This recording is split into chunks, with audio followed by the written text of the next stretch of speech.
Buenas, mi nombre es Andrés Din y en este video vamos a ver la última sección de la unidad 3.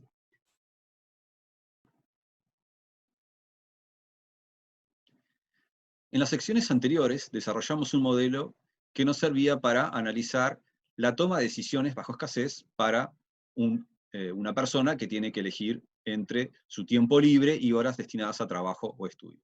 Usamos este modelo para entender por qué las horas trabajadas han caído en el último siglo. También introdujimos el concepto de las curvas de indiferencia, que lo que hacen es describir las preferencias de las personas entre el tiempo libre y el consumo de bienes o las calificaciones, en el caso del ejemplo de Alexei. También introdujimos el concepto de restricción presupuestaria, que es lo que nos permite visualizar esta escasez a la que están sujetos las personas cuando toman esta decisión. Y eso nos permitió dibujar una región factible que nos mostraba las opciones disponibles para las personas cuando toman este tipo de decisiones. También vimos que el óptimo, o el equilibrio para una persona, se daba cuando la frontera factible era tangente a la curva de indiferencia. O sea, esto sucedía cuando la tasa marginal de sustitución entre bienes y tiempo libre se igualaba a la tasa marginal de transformación. Usamos después este mismo modelo para ver qué era lo que sucedía cuando se incrementaba la productividad, y esto en los hechos implicaba un aumento del poder adquisitivo de las personas, y vimos que esto alteraba la tasa marginal de transformación, incrementando el costo de oportunidad del tiempo libre. Esto generaba dos efectos opuestos. Por un lado, hay un mayor incentivo a trabajar más horas debido al efecto sustitución, y un mayor deseo de tiempo libre debido al efecto ingreso. El efecto global, o sea, que es lo que va a determinar si las personas tienen al final más tiempo libre o menos tiempo libre, dependerá de si lo que predomina es el efecto ingreso o el efecto sustitución. Por último, en el video anterior nos habíamos empezado a preguntar qué tan bueno era el modelo que estábamos utilizando.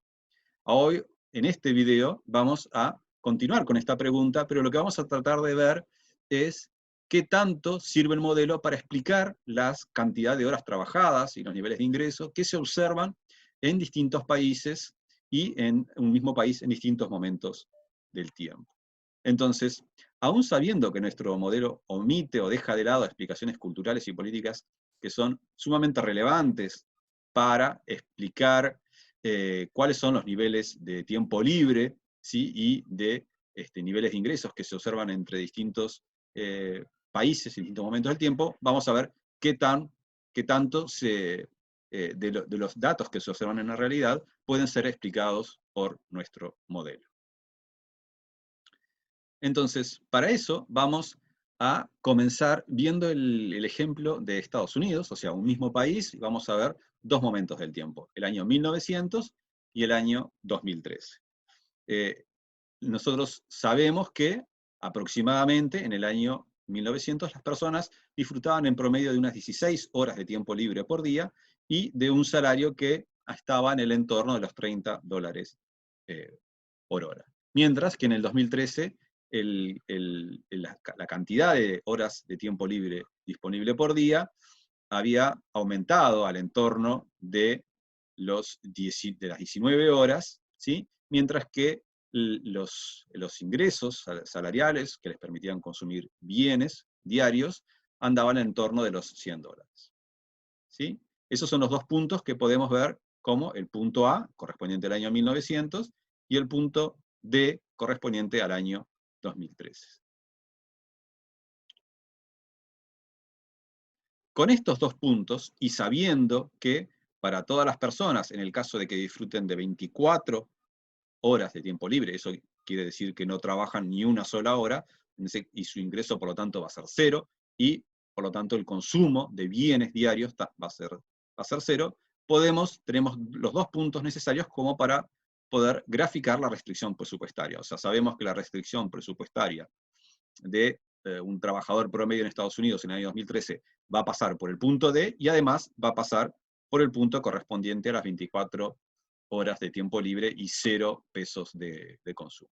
Lo mismo podemos razonar para el punto A, y de esa manera podemos construir las dos restricciones presupuestarias correspondientes a Estados Unidos en estos dos momentos del tiempo distintos. La pendiente de cada una de estas rectas va a ser el salario, o sea, nos muestra cuánto más gana un trabajador o una trabajadora por sacrificar una hora de tiempo libre, o sea, trabajar una hora más y cuánto de ese incremento en una hora de trabajo se traduce en incremento en los ingresos y por lo tanto en el consumo de los trabajadores. Ciertamente no tenemos información sobre cuáles son las curvas de preferencia de las personas que trabajaban en 1900 en Estados Unidos o en el año 2013. Pero podemos aproximadamente deducir que tenían una forma similar a la que vemos ahí, o sea, tenían que ser tangentes a las restricciones presupuestarias en el punto D para el año 2013 y en el punto A para el año 1900.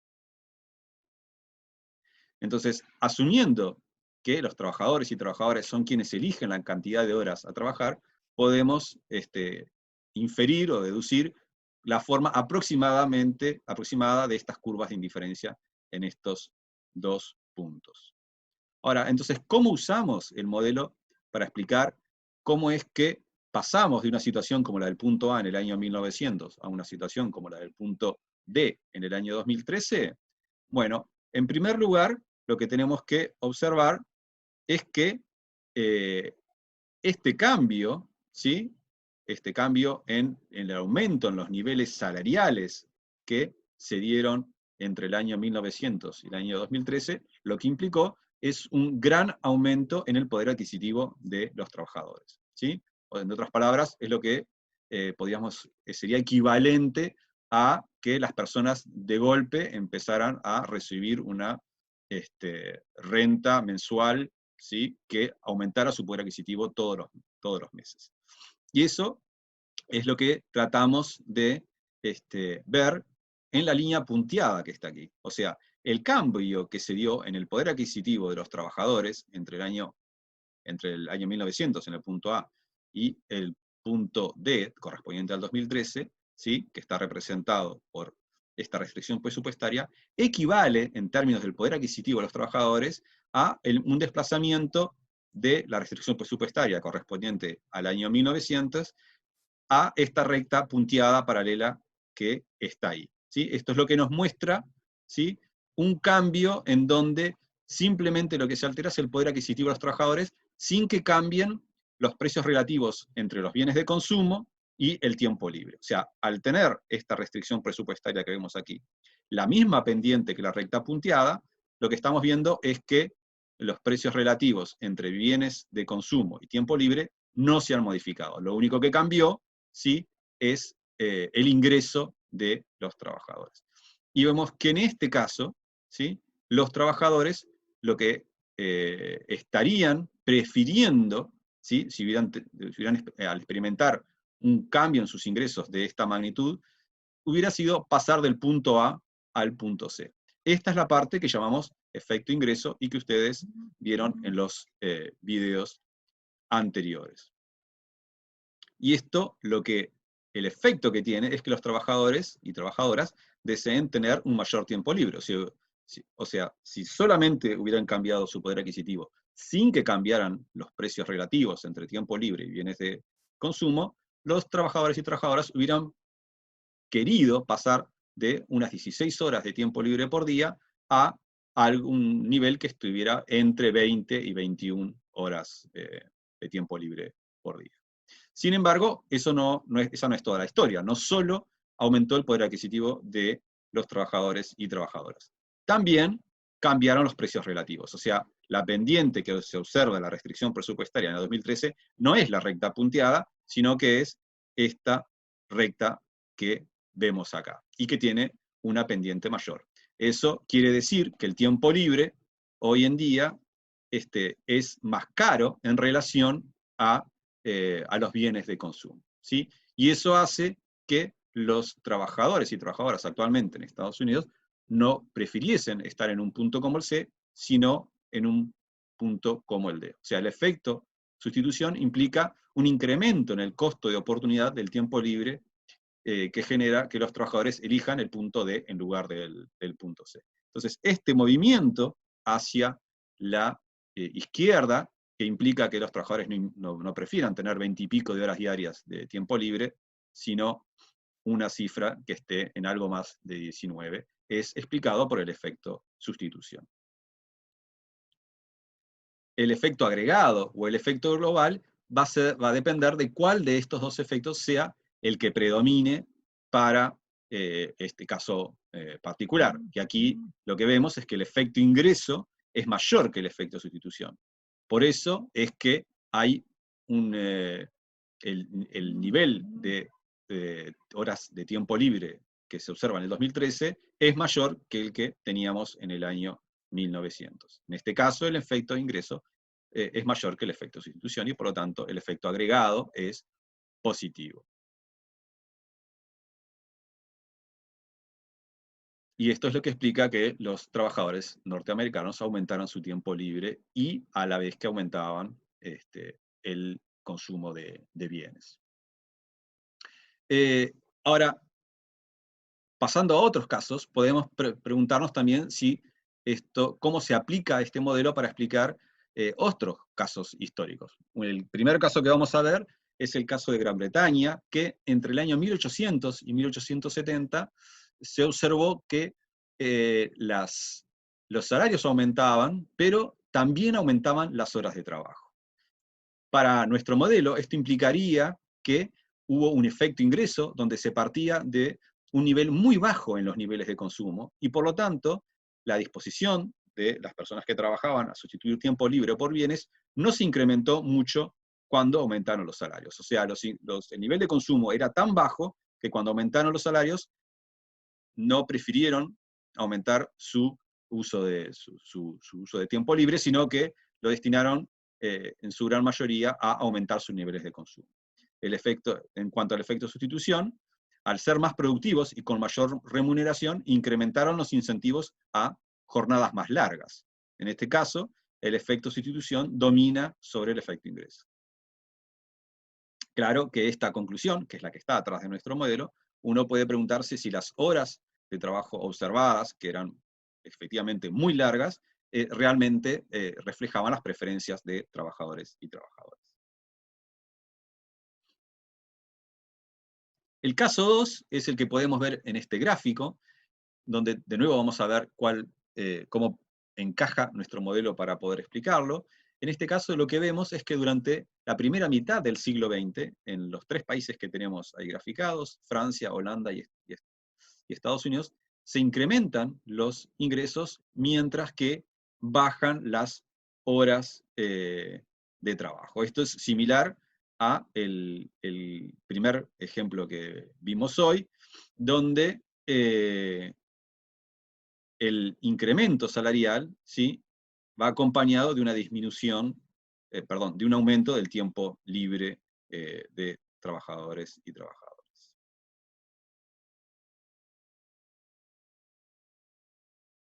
Entonces, aplicando el modelo a este cambio histórico, que es el de Gran Bretaña, donde pasa algo similar, lo que vemos es que a finales del siglo XIX o principios del siglo XX, los trabajadores tenían un mayor consumo y valoraban el tiempo libre relativamente más. O sea, hay una mayor tasa marginal de sustitución, por lo que el efecto del ingreso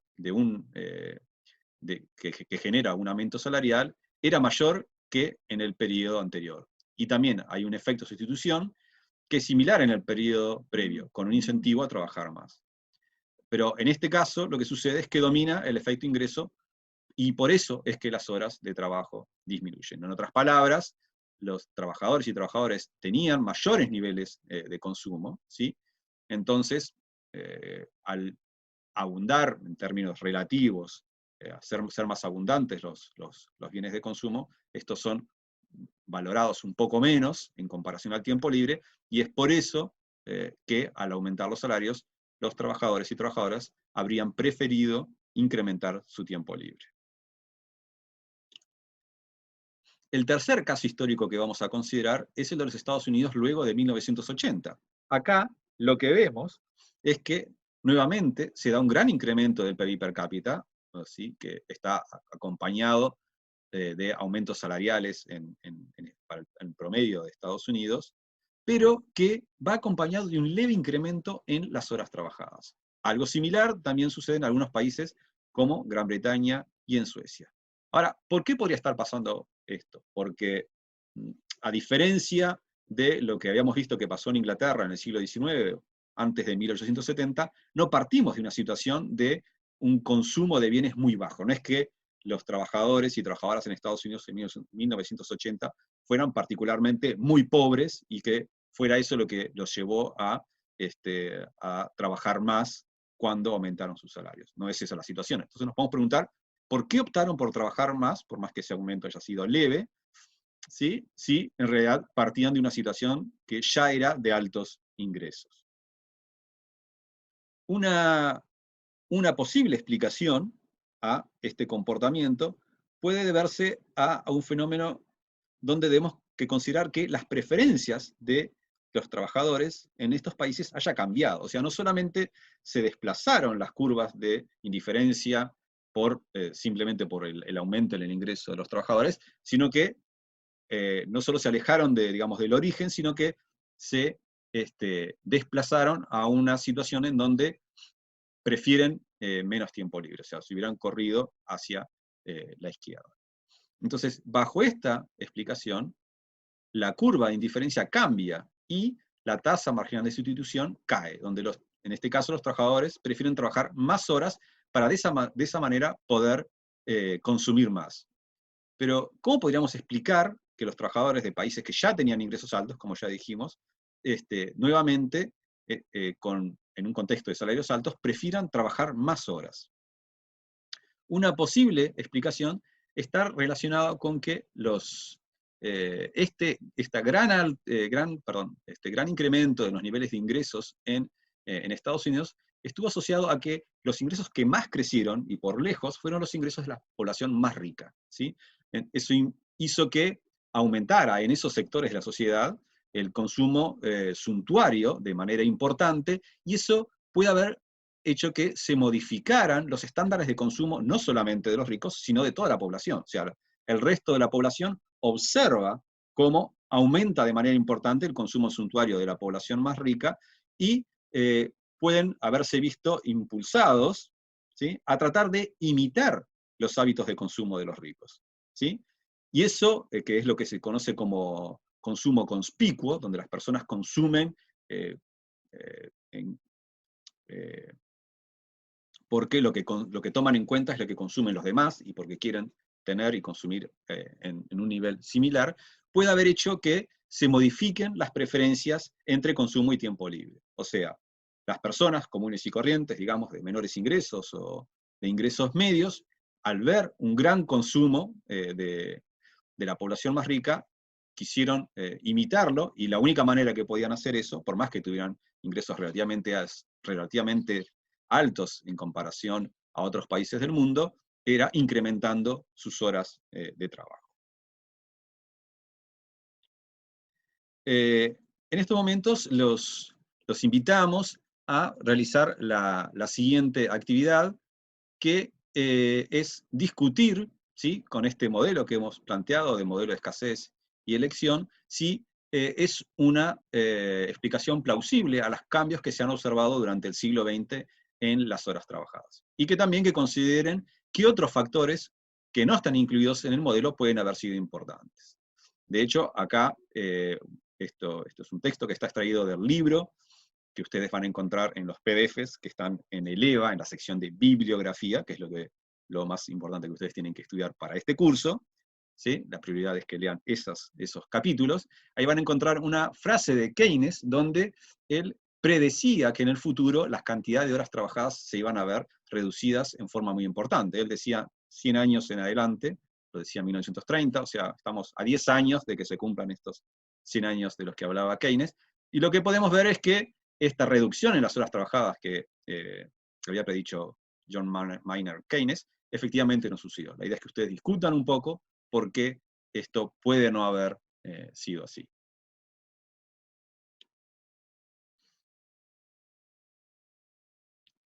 Bien, sigamos con los casos históricos en los que nosotros estamos pensando. teniendo en cuenta que aún así que el modelo deja por fuera elementos históricos relevantes, volviendo a pensar en el caso 1, con el desarrollo del capitalismo industrial en la segunda mitad del siglo XVIII y hasta 1870 se incrementaron dramáticamente las horas trabajadas, con jornadas más largas y menos días de licencia. Ahora, en los momentos donde se observaron jornadas más largas, se observaron jornadas de 16 y hasta 18 horas por día, ¿sí? Además de trabajo donde las personas arrancaban a trabajar muy jóvenes, o sea, el trabajo de niños era algo muy común.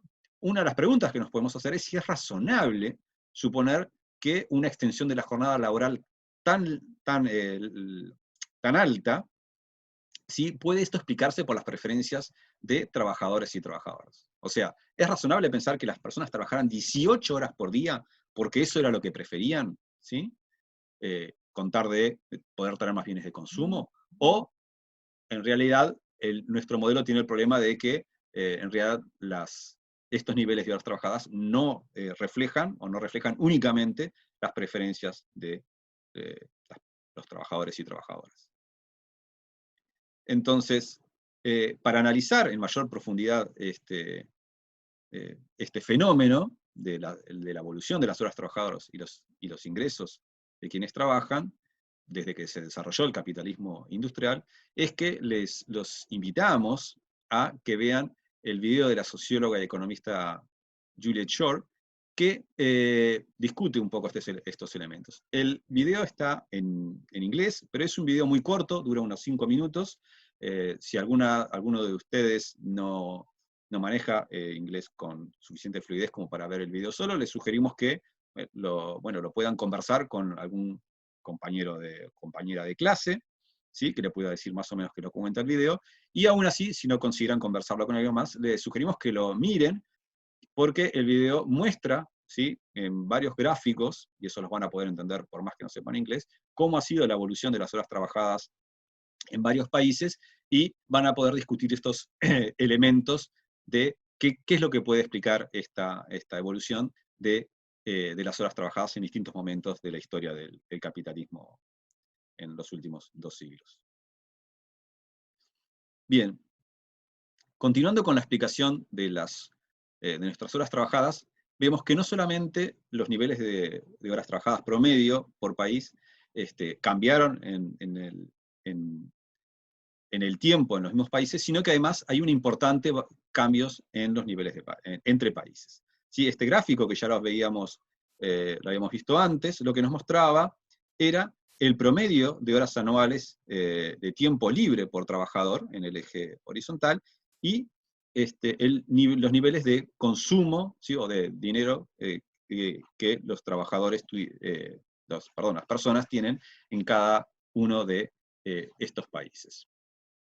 Aquí podíamos ver que había países como Noruega, Países Bajos, Alemania, que tenían altos niveles de tiempo libre, ¿sí? Y después teníamos aquí países que tenían menos tiempo libre y también menos niveles de ingreso. Pero podíamos ver a su vez que países con similares niveles de ingreso, como por ejemplo, yo qué sé, México, Chile y Turquía, a su vez tenían horas de tiempo libre muy diferentes entre los países, ¿sí? O sea que estas diferencias no se pueden explicar simplemente porque un país es más pobre o más rico que el otro, porque son prácticamente igual de ricos o igual de pobres. Lo mismo podíamos decir si comparábamos países como Estados Unidos y Países Bajos. Los niveles de ingreso son relativamente similares, pero cuando vemos la cantidad de horas trabajadas, por ejemplo, de tiempo libre en Estados Unidos, que en el año son en torno a las 7.000, son bastante diferentes de las 7.400 que se observan en países como Noruega, Países Bajos o Alemania, ¿sí? O sea, estas diferencias no se pueden explicar simplemente por cambios o diferencias en los niveles de ingreso. Esto debería, o por lo menos sería razonable pensar, si nos atenemos al modelo que vimos hasta ahora, que tiene que también estar reflejando diferentes preferencias de las personas.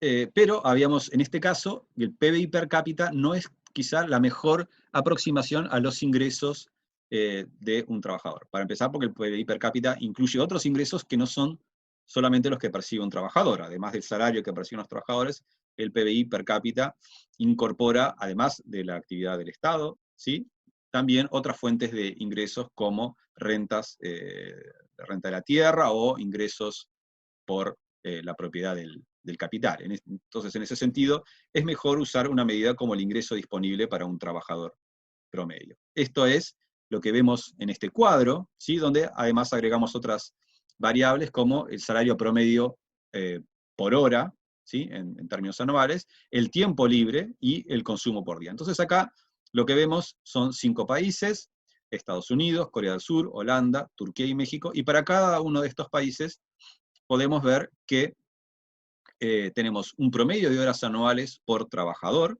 ¿sí?, que varía sustantivamente. En el caso donde hay menos, son 1.383 horas anuales por trabajador, ¿sí?, que es mucho menor que, por ejemplo, el caso de México, con 2.226 horas anuales por trabajador.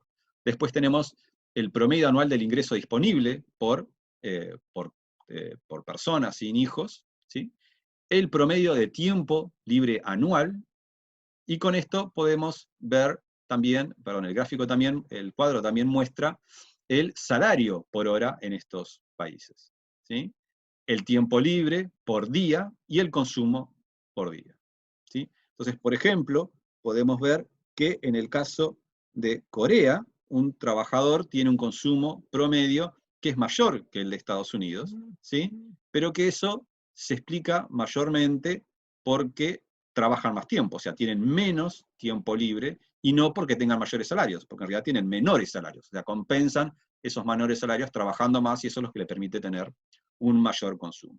Pero entonces, con estos niveles de consumo de tiempo libre por día, y de tiempo, de consumo de bienes por día y de tiempo libre por día, podemos, de nuevo, ubicar los puntos para construir restricciones presupuestarias similares a las que vimos antes, pero para cada uno de estos países.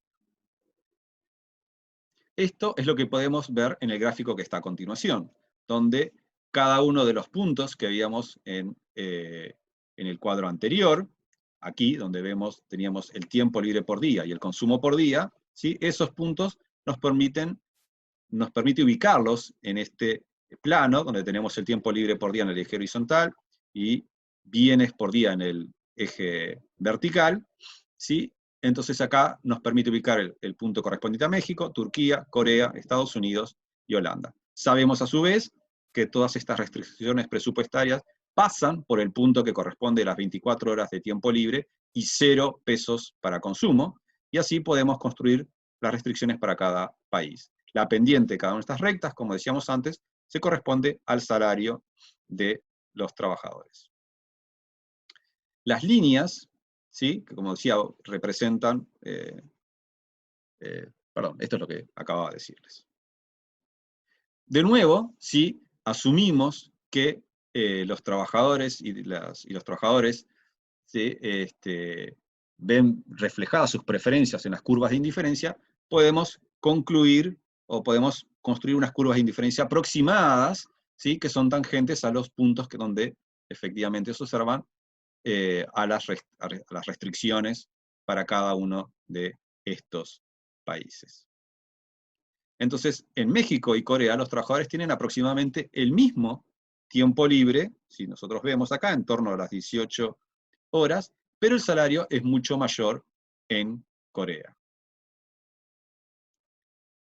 Por otro lado, en Corea y Estados Unidos tienen aproximadamente la misma cantidad de bienes, si nosotros vemos aquí, en torno cerca entre 100 y 120 aproximadamente, pero los surcoreanos tienen mucho menos horas de tiempo libre, mucho menos o menos horas de tiempo libre.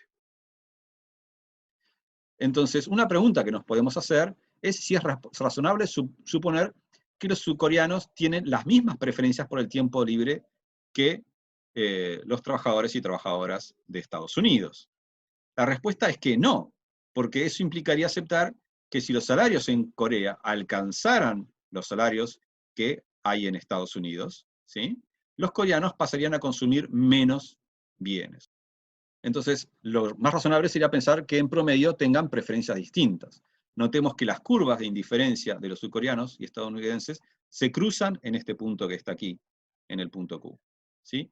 Y en Q, la curva de indiferencia de Estados Unidos es más pronunciada, o sea, tiene una pendiente mayor que la de Corea. Eso lo que nos dice es que el norteamericano promedio está más dispuesto a sustituir unidades de bienes por horas de tiempo libre que el promedio del surcoreano promedio. O sea, los trabajadores en Corea están menos dispuestos a sacrificar consumo de bienes para tener mayor cantidad de tiempo libre en comparación a los trabajadores y trabajadoras de Estados Unidos. A continuación, los invito a que entren a Leva y resuelvan este ejercicio, pongan en pausa este video y después de resolverlo, seguimos. En resumen, hasta ahora, en lo que vimos, o todo lo que vimos en la unidad 3, en los videos que estoy grabando yo ahora y en los que vieron de los docentes anteriores, se desarrolló un modelo que explica la toma de decisiones bajo escasez para analizar la elección de horas de trabajo o de estudio.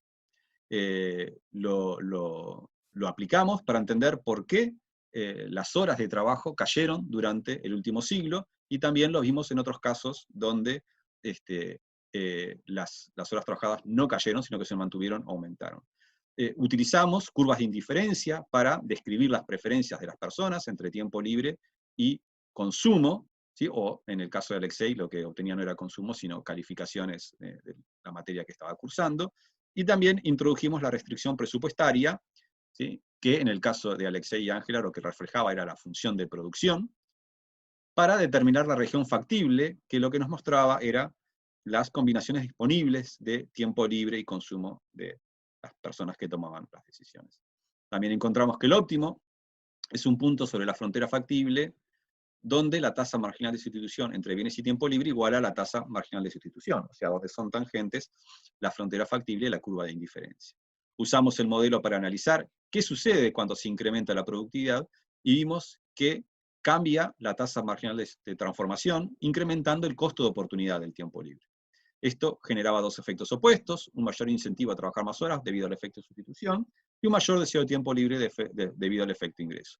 El efecto global va a depender, o dependerá de cuál de los dos efectos sea más grande, y como vimos, eso varía entre distintos países y distintos momentos del tiempo. En la próxima unidad, lo que vamos a arrancar es la unidad 4, ¿sí?, donde se va a analizar el funcionamiento de las empresas capitalistas como uno de los actores principales de las economías capitalistas. Ahí se van a analizar distintas formas de interacción estratégica, y por interacción estratégica son interacciones entre personas, donde las decisiones de una persona dependen de las decisiones que toman otras personas, y analizaremos distintas instituciones o reglas del juego, ¿sí?, bajo las cuales se pueden dar estas interacciones, y vamos a ver cómo, con diferentes reglas del juego, los jugadores o los agentes, los actores que toman decisiones, van a obtener distintos réditos de esa interacción. Por último, vamos a ver cómo hay una interacción estratégica al interior de la empresa entre trabajadores y empleadores al interior de la empresa, y cómo eso influye en los niveles de salarios, de productividad de las empresas, y también cómo afecta elementos de la dinámica de todo el mercado de trabajo, como por ejemplo el desempleo.